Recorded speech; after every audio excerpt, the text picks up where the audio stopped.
Nikki Wagner. What the members on the other side of the House say, this budget confirms that New Zealand is on the right financial track. It forecasts economic growth, more jobs, rising wages and a return to surplus by 2014-15.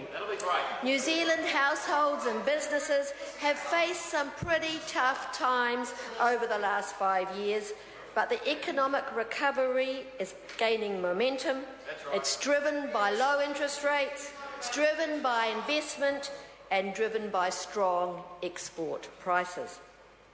The national government is managing our finances extremely well. We're on track to meet our 2 fiscal targets.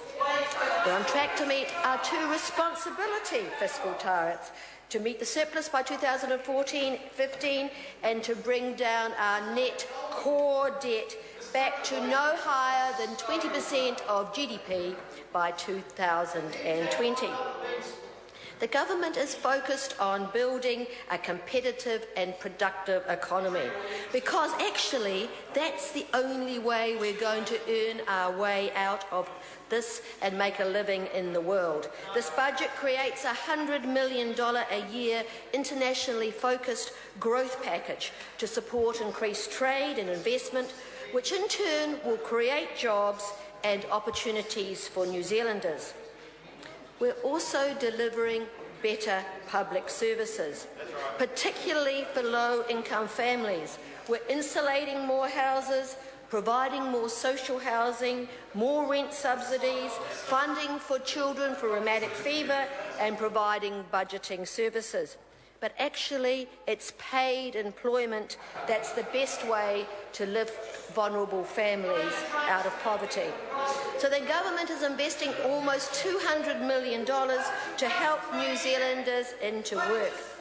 And of course, of most interest to me, the government is totally committed to supporting the recovery and the rebuild of Christchurch and Canterbury. And that rebuild is gaining momentum.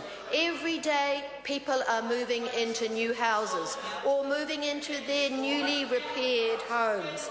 Local shopping centres are opening up.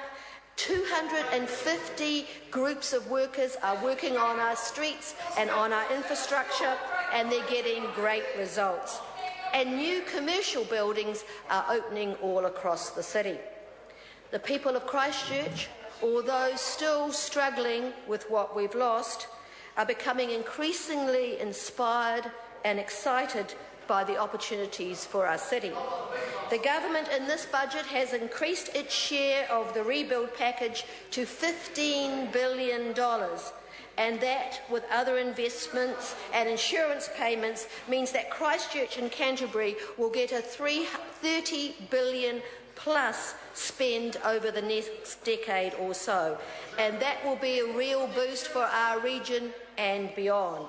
So in conclusion, this government sees a brighter future for New Zealand. This government particularly sees trading with our Asian neighbours, the people that live in our part of the world whose economies are growing. Our challenge is to make sure that our economy is both fiscally sound and very competitive. This government and this budget ensures that New Zealand is well on the way. Thank you. That's it. Sue Moroney. Well, thank you, Mr. Speaker. And I think